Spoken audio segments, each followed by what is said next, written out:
जय हिंद, जय संविधान, जय संपूर्ण क्रांति। उठो जागो, मिटा दो हर भ्रांति। जय सुभाष, जय प्रकाश। चंद खबरों के साथ आपके दरबार में हाजिर हो गया बंदा इंद्र प्रकाश।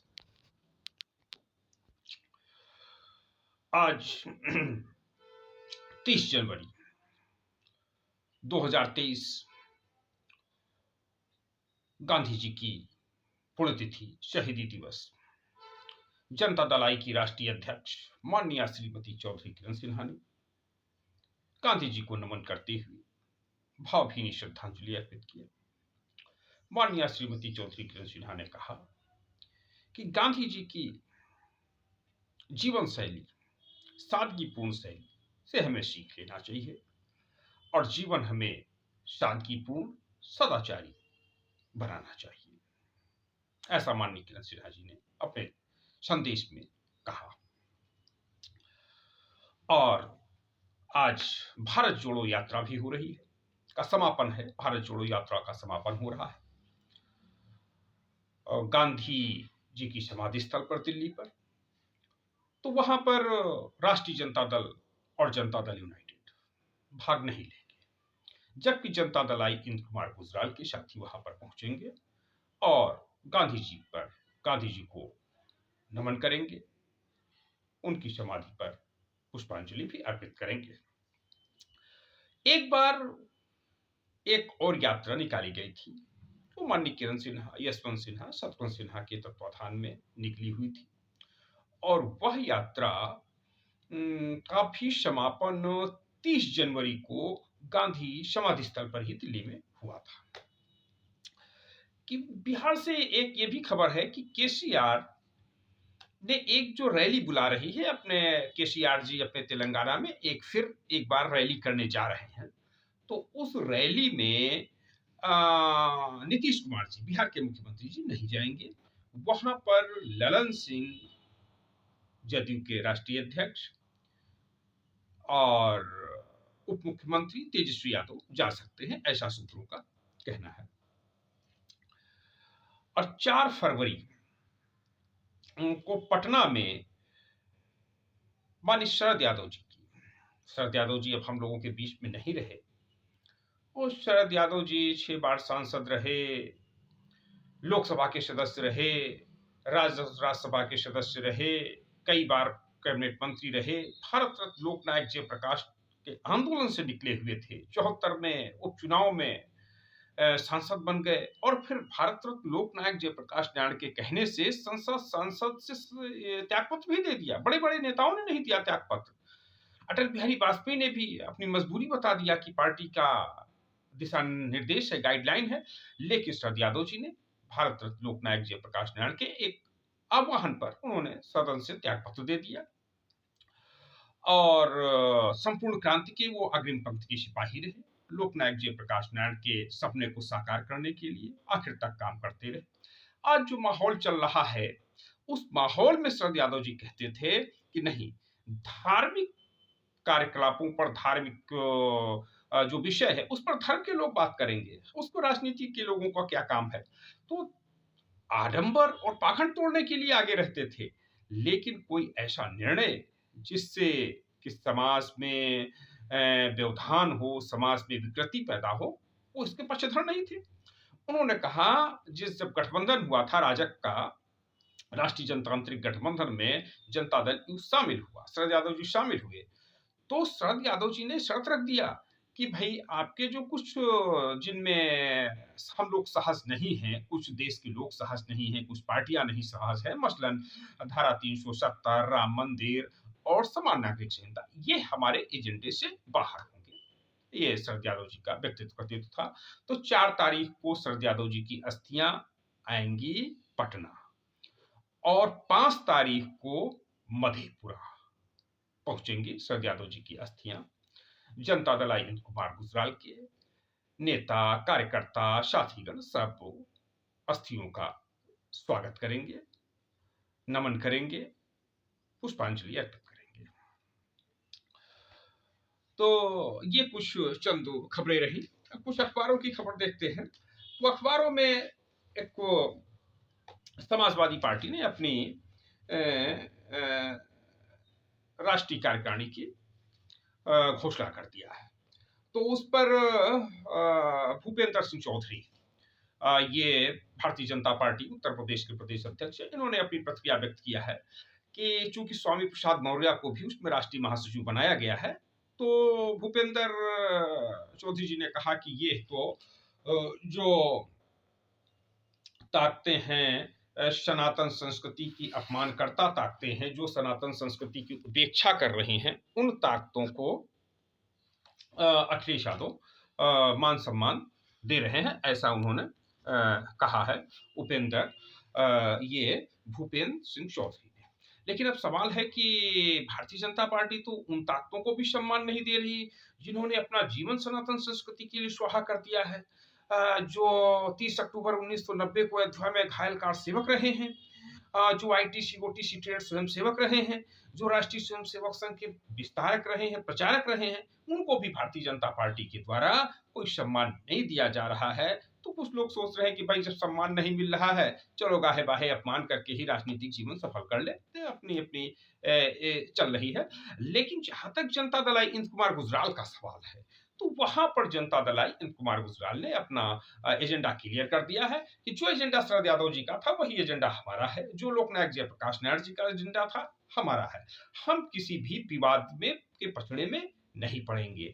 देश का हम न राम के पक्ष में खड़े हो रहे हैं, न रामचरितमानस के विरोध में खड़े हो रहे हैं, न पक्ष में है न विरोध में खड़े हो रहे हैं। ये धर्म के लोगों का काम है, आस्था के लोगों का काम है, जो उस पर टीका टिप्पणी करते हुए, उसका विश्लेषण करते हुए क्या करना है, यह निर्णय धार्मिक लोग लेंगे। हम तो लड़ाई माने जनता दल लड़ाई लड़ेगी रोजी रोटी की, शिक्षा की, चिकित्सा की, संपत्ति के अधिकार की। सबको शिक्षा मिले, सबको चिकित्सा मिले, सबको संपत्ति मिले, संविधान प्रदत्त अधिकार मिले, ऐसी लड़ाई लड़ रही है जनता दल और वह लोगों के जीवन स्तर को ऊंचा उठाने की लड़ाई लड़ती रहेगी जनता दल। हाँ, अंधविश्वास और पाखंड के खिलाफ भी जनता दल का संघर्ष जारी रहेगा। माननीय किरण सिन्हा जी ने ऐसा स्पष्ट कर दिया है। अब इनका ये छपा हुआ है, देश की सबसे बड़ी कंपनी में निवेश पर एलआईसी व एसबीआई के चेयरमैन भेजे जाएं जेल। ये दैनिक जागरण है, जिसमें अखिलेश यादव जी कह रहे हैं। बसपा प्रमुख मायावती के बाद अब सपा के राष्ट्रीय अध्यक्ष अखिलेश यादव ने भी अदानी समूह के खिलाफ हिंडनबर्ग रिसर्च के वित्तीय अनियमितताओं के आरोपों को लेकर भाजपा पर निशाना साधा है। रविवार को आगरा लखनऊ एक्सप्रेसवे के ठठिया मंडी कट पहुंचे सपा प्रमुख ने अदानी समूह का नाम लिए बगैर सवाल दागा कि देश की सबसे बड़ी कंपनी में निवेश करने वाली एलआईसी और स्टेट बैंक ऑफ इंडिया के चेयरमैन पर केंद्र सरकार कार्रवाई क्यों नहीं कर रही है। याद दिलाया कि उत्तर प्रदेश में बिजली विभाग में प्रोविडेंट फंड का इन्वेस्टमेंट प्राइवेट कंपनी में करने पर उस समय के अफसर को जेल भेजा गया था। पत्रकारों से बातचीत में सपा अध्यक्ष बोले, आपको याद होगा कि बिजली विभाग में प्रोविडेंट फंड का इन्वेस्टमेंट प्राइवेट कंपनी में किए जाने पर उस समय के अफसर के खिलाफ ईडी की जांच शुरू हुई थी, उसे जेल भेजा गया था। अब जब देश की सबसे बड़ी कंपनी में एसबीआई और एलआईसी ने निवेश कर दिया, दोनों संस्थाओं के चेयरमैन को जेल भेज देना चाहिए, ऐसा समाजवादी पार्टी के राष्ट्रीय अध्यक्ष पूर्व मुख्यमंत्री उत्तर प्रदेश के अखिलेश यादव जी ने मांग किया है। 77,000 करोड़ और 55,000 करोड़ रुपए का इन्वेस्टमेंट करने वाली संस्थाओं के चेयरमैन को जेल क्यों नहीं भेजा जा रहा है, यह जनता का पैसा है। जब प्रदेश सरकार जेल भेज सकती है, अब तो दिल्ली में भी भाजपा की सरकार है, तो वो जेल क्यों नहीं भेज रही है। ये रहा। दूसरा ये है कि अखिलेश यादव ने कहा कि मैं खुद शूद्र हूं, ज्यादा नहीं जानता रामचरितमानस। रामचरितमानस पर स्वामी प्रसाद मौर्य के बयान के बाद सपा के राष्ट्रीय अध्यक्ष अखिलेश यादव ने कहा कि वह खुद भी शूद्र हैं, धर्म और रामचरित की मानस के बारे में ज्यादा कुछ नहीं जानते और नेताओं को जानना भी नहीं चाहिए। वह रविवार शाम कस्बा में आयोजित एक निजी कार्यक्रम में भाग लेने आए थे। नेताओं को तो रोजी रोटी की समस्या हल करना चाहिए, जनता के जीवन स्तर को ऊंचा उठाने के लिए काम करना चाहिए। शिक्षा मिले, चिकित्सा मिले, रोजगार मिले, लोगों को सम्मान मिले, इसलिए काम करना चाहिए, ना कि इस प्रकार के अधार्मिक वातावरण में संलिप्त हो जाना। ऐसा मानस का पन्ना फाड़ने के बाद की खत्म हो गई थी राजनीति। ये जो है एक खबर छपी है कानपुर देहात। बिहार के शिक्षा मंत्री के बाद समाजवादी पार्टी के नेता स्वामी प्रसाद मौर्य ने ही रामचरितमानस पर आपत्तिजनक टिप्पणी नहीं की है, बल्कि वर्ष 1974 में जिले की डेरापुर विधानसभा सीट से सोशलिस्ट पार्टी के विधायक रहे स्वर्गीय रामपाल सिंह यादव ने तो विधानसभा के भीतर ही चौपाई का पेज फाड़ दिया था। मानस का पेज फाड़े जाने के बाद क्षेत्र में उनका नाम रामायण फाड़ यादव रख दिया गया था और इसी के साथ, इसी नामकरण के साथ यादव फाड़ यादव फाड़ राम यादव फाड़ रामायण फाड़ यादव की राजनीति का अंत हो गया था। और कानपुर से ही रामस्वरूप वर्मा शोषित समाज दल का बड़ा काम किया, उत्तर प्रदेश सरकार के वित्त मंत्री भी रहे और उनके लोगों पर भी स्मृति जलाने और रामचरितमानस का विरोध करने का बड़ा आरोप लगता था। उनकी भी राजनीति अंतोगत्वा समाप्त हो गई थी। वो हालांकि बाद में जनता दल से विधायक बन गए थे, लोगों का कहना है सर। ये कुछ खबरें रही। अब ये समाजवादी पार्टी ने जो समीकरण जो उसमें कि भाई जातीय समीकरण कैसे कैसे छापे हैं, उसका ये है कि इन्होंने सपा की नई कार्यकारिणी गठित की है। इसमें राष्ट्रीय अध्यक्ष अखिलेश यादव है, राष्ट्रीय उपाध्यक्ष किरण मेनन, राष्ट्रीय प्रमुख महासचिव प्रोफेसर रामगोपाल यादव और कोषाध्यक्ष सुदीप रंजन सेन है और इस तरीके से रहा है। अब इसमें राष्ट्रीय महासचिव कौन कौन बने हैं देखते हैं। मोहम्मद आजम खां, शिवपाल सिंह यादव, रवि प्रकाश वर्मा, बलराम यादव, स्वामी प्रसाद मौर्य, विश्वंभर प्रसाद निषाद, सलीम इकबाल शेरवानी, अवधेश प्रसाद, इंद्रजीत सरोज, रामजी लाल सुमन, लालजी वर्मा, रामचल राजभर, जी एंटोनी, हरेंद्र मलिक व नीरज चौधरी। और इसमें से स्वामी प्रसाद मौर्य भी चुनाव के पहले ऐन वक्त पे शामिल हुए थे और ये अंबेडकर नगर के रामचल राजभर और लालजी वर्मा भी चुनाव के ऐन वक्त पर ही शामिल हुए थे और शिवपाल यादव के साथ पार्टी ने टिकट दे दिया था। सकारात्मक रूप उनका भी समाजवादी पार्टी चुनाव के समय ही आ गया था शिवपाल सिंह यादव का। ये भी लोग बड़ी चर्चा कर रहे हैं कि भाई समाजवादी पार्टी ने दल बदलुओं पर ही बड़ी जिम्मेदारी सौंप दिया, राष्ट्रीय महासचिव जैसे पद को उनको दे दिया जो है। ये रहा और दूसरा ये रहा कि जो राष्ट्रीय सचिव बनाया है उनके बारे में देखते हैं। डॉक्टर मधु गुप्ता, ये लखनऊ नगर निगम से चुनाव भी लड़ चुकी है मेयर का। कमाल अख्तर, दयाराम पाल, राजेंद्र चौधरी, राजीव राय, राम बख्श वर्मा, अभिषेक मिश्रा, जावेद आब्दी, रमेश प्रजापति, पीएन चौहान, अकिल मुर्तजा, अखिलेश कटियार, रामासरे विश्वकर्मा, तारकेश्वर मिश्रा, हाजी इरफान अंसारी, राजाराम पाल, त्रिभुवन दत्त, राममूर्ति वर्मा, अन्नू टंडन व बीरपाल यादव ये राष्ट्रीय सचिव बनाए गए हैं। ये रहा। अब इसमें देखते हैं कुछ लोग कार्यकारिणी के सदस्य बनाए गए हैं और कार्यकारिणी के सदस्य कौन कौन है ये जान लेते हैं। राम गोविंद चौधरी, अबू आसिम आजमी महाराष्ट्र में रहते हैं, चंद्रपाल सिंह यादव, जावेद अली खान, अरविंद कुमार सिंह, मुकेश वर्मा, उषा वर्मा, लीलावती कुशवाहा, राजेश कुशवाहा, रामदुलार राजभर, संजय विद्यार्थी, ओपी यादव, पवन पांडे, उज्जवल रमन सिंह, संजय लाठार, राजकुमार मिश्र, रमेश तोमर, धर्मेंद्र यादव, अक्षय यादव, तेज प्रताप यादव, अल्ताफ अंसारी, किसान सिंह सैथवार, व्यास जी गौड़, मौलाना इकबाल कादरी, ये लोग विशेष आमंत्रित सदस्य कार्य समिति के बनाए गए हैं। और ये रहा कि भाई इसमें है कि भाई इन्होंने टीम में 11% 11 यादवों को जगह दी गई है जबकि 10 मुस्लिम चेहरे हैं। इस तरह से करीब 33% चेहरे यादव मुस्लिम हैं जिन्हें पार्टी का कोर वोट माना जाता है।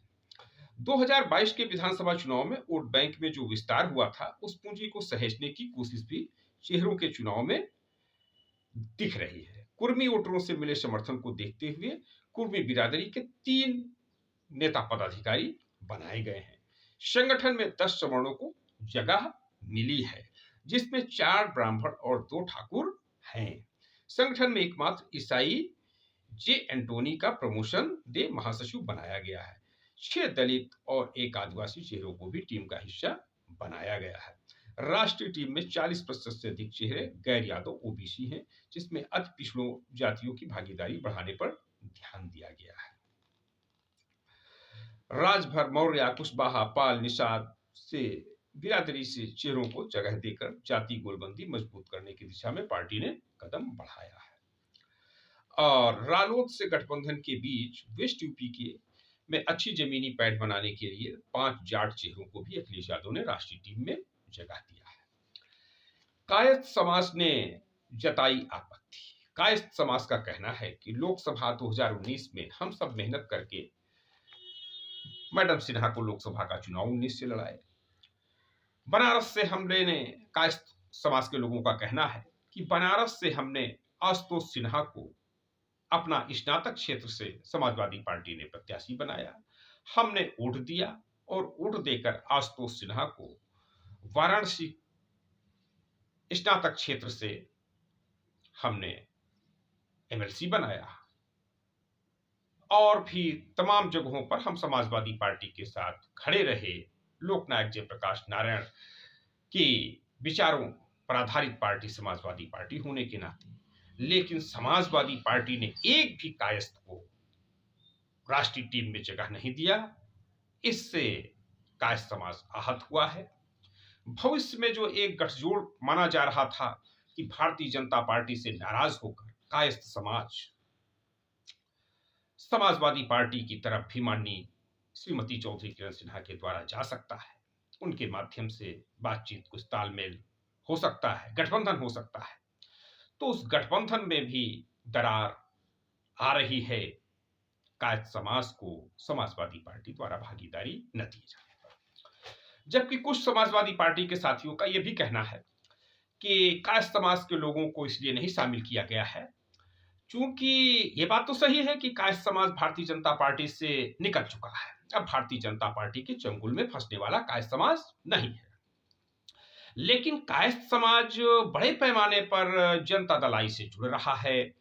जनता दलाई की नेता माननीय श्रीमती चौधरी किरण सिन्हा के साथ कायस्थ समाज ने एक लामबंदी किया है और कायस्थ समाज खड़ा हो रहा है। जिस प्रकार से कुछ जातियां उत्तर प्रदेश और बिहार में अपनी अपनी पार्टियों के साथ खड़ी हैं, उसी प्रकार से देखने में आया है कि खास तौर से यूपी, बिहार, मध्य प्रदेश, छत्तीसगढ़, राजस्थान सहित देश के विभिन्न हिस्सों का कायस्थ समाज जनता दलाई की राष्ट्रीय अध्यक्ष माननीय श्रीमती चौधरी किरण सिन्हा के साथ जुड़ रहा है। तो इसलिए जब कायस्थ समाज जनता दलाई से जुड़ ही रहा है, तो इसलिए ज्यादा तरजीह समाजवादी पार्टी की ओर से नहीं दी गई है। लेकिन भविष्य में यह प्रयास होगा कि समाजवादी पार्टी और जनता दलाई दोनों, चूंकि लोकनायक जयप्रकाश नारायण जी की विचारधारा के अनुरूप हैं, दोनों का संपूर्ण क्रांति और समाजवाद में गहरा विश्वास है, दोनों का काफी कुछ मिलता जुलता स्वभाव है। तो इस नाते लोकसभा चुनाव में समाजवादी पार्टी और जनता दलाई का मजबूत गठबंधन होने की प्रबल संभावना है। पिछली बार भी जो लोकसभा का चुनाव हुआ था, तो उसमें माननीय श्रीमती चौधरी किरण सिन्हा, यशवंत सिन्हा, इन सब लोगों के हस्तक्षेप से कई टिकट समाजवादी पार्टी ने हालांकि अपने सिंबल पे ही दिया था, लेकिन जनता दल आई से आए हुए लोगों को टिकट दी गई थी। इस प्रकार की चर्चाएं चल रही हैं।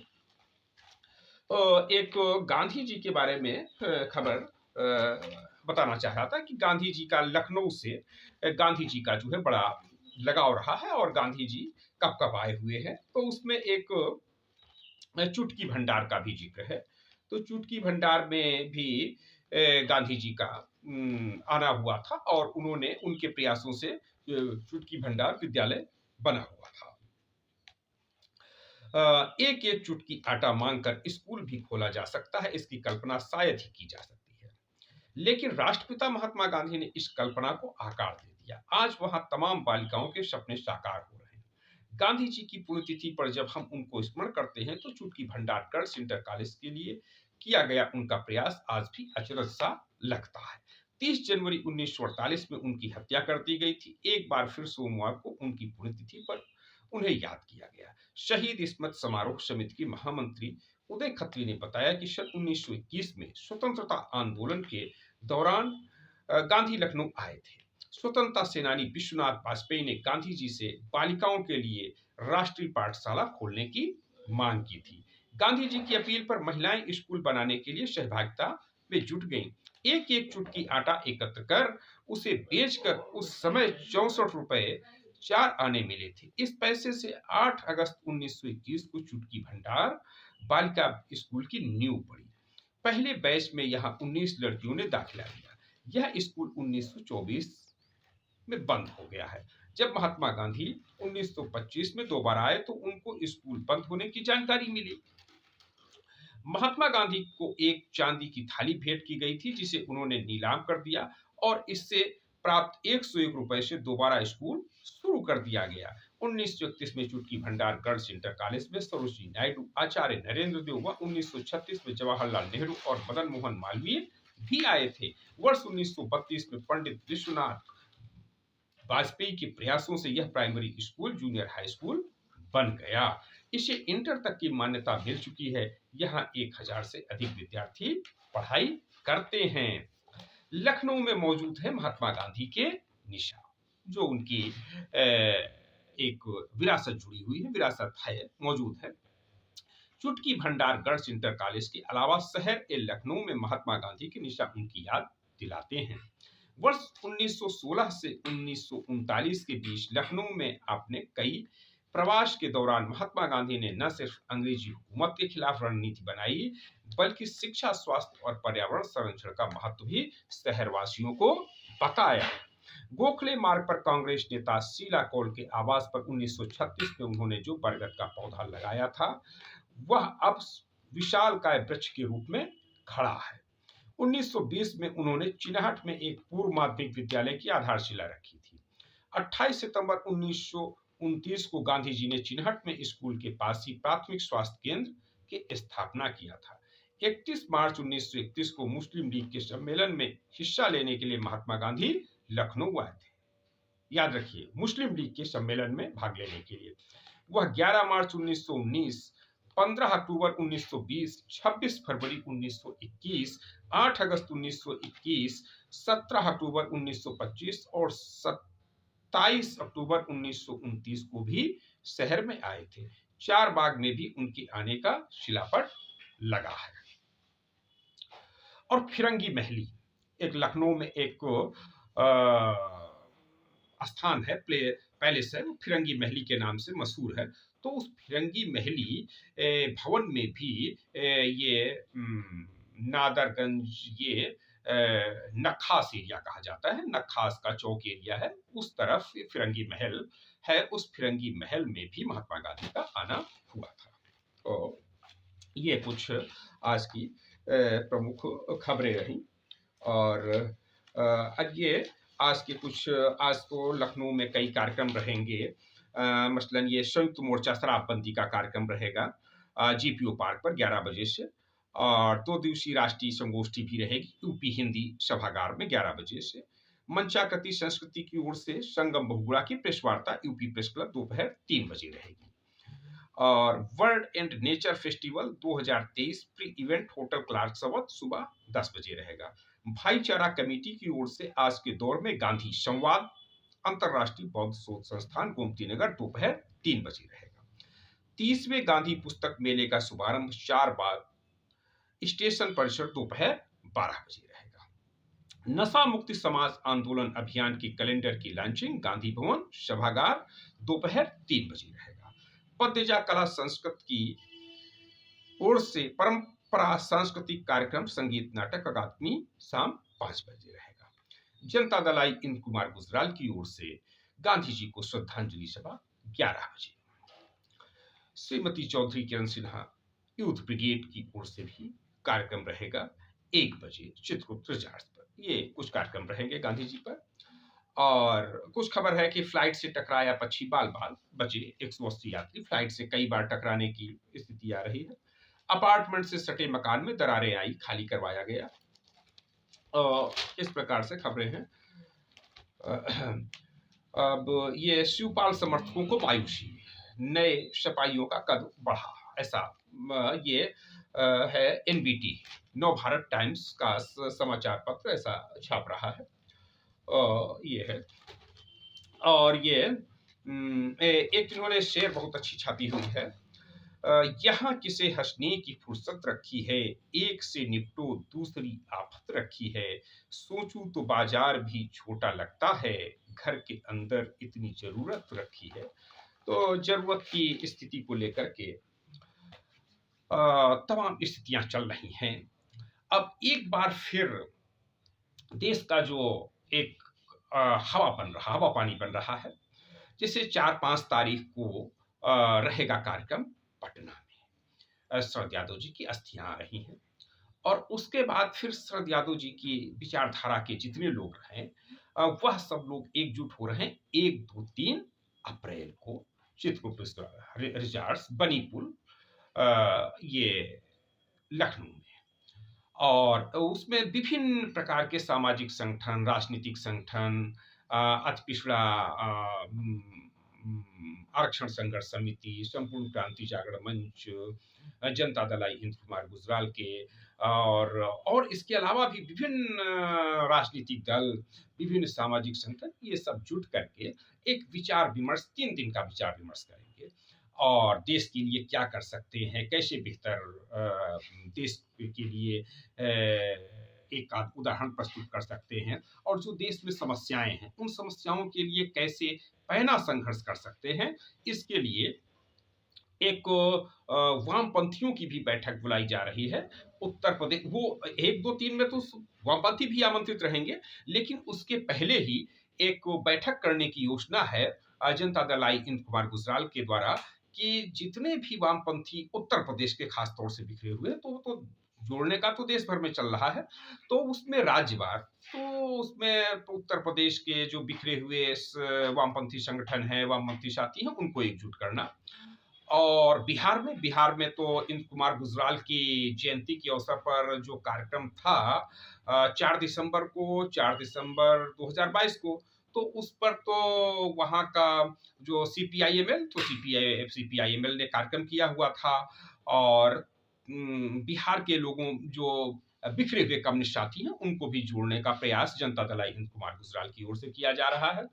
इसी प्रकार से झारखंड है, पश्चिम बंगाल है, तो पूरे देश के, और केरला है, कर्नाटका है, तमिलनाडु है, आंध्रा है, मध्य प्रदेश, छत्तीसगढ़, राजस्थान, दिल्ली, हरियाणा, पंजाब, उत्तराखंड, हिमाचल प्रदेश, इन सब के जितने भी कम्युनिस्ट लोग हैं उनको एकजुट किया जाएगा। और सोशलिस्ट, जो लोग समाजवादी विचारधारा के हैं, भारत रत्न लोकनायक जयप्रकाश नारायण की विचारधारा के लोग हैं, और नेताजी सुभाष चंद्र बोस की विचारधारा के लोग हैं, और वो चाहते हैं कि इस देश की शासन व्यवस्था नेताजी सुभाष चंद्र बोस के सपनों के अनुरूप चले, उनके संकल्पों के अनुरूप चले, और देश का आम आवाम लोकनायक, ये लोक समाज जो है वो लोकनायक जयप्रकाश नारायण के सपनों के अनुसार चले, और संपूर्ण क्रांति के हिसाब से चले। संपूर्ण क्रांति लोगों के प्रचार प्रसार की दृष्टि से, संपूर्ण क्रांति क्या है, संपूर्ण क्रांति से कैसे लोगों को जीवन स्तर बदलेगा, कैसे संपूर्ण क्रांति से सबको शिक्षा, सबको चिकित्सा, सबको रोजगार, सबको सुरक्षा, सबको न्याय, सबको संपत्ति का अधिकार मिलेगा, इन सब बातों का व्यापक स्तर पर प्रचार प्रसार किया जा रहा है जनता दल आई की ओर से, चौधरी किरण सिन्हा ब्रिगेड की ओर से, और विभिन्न संगठनों की ओर से। लेकिन इसको कैसे धारदार बनाया जाए, कैसे पहना बनाया जाए, इसके लिए बैठक 1, 2, 3 अप्रैल को चित्रकूट रिजॉर्ट्स वाया बनीपुर लखनऊ में होगी। उसमें सब लोग सादर आमंत्रित है। और दूसरा कार्यक्रम 22 मार्च, तो कि 22 मार्च को बिहार दिवस है, तो बिहार का गठन हुआ था 22 मार्च 1911 को, और उसको लेकर भी कार्यक्रम यूपी बिहार चित्रगुप्त महोत्सव 12, ये शुरू होगा 22 मार्च से। उसका भी समापन रहेगा 3 अप्रैल को, माने 3 अप्रैल को एक को बृहद कार्यक्रम रहेगा।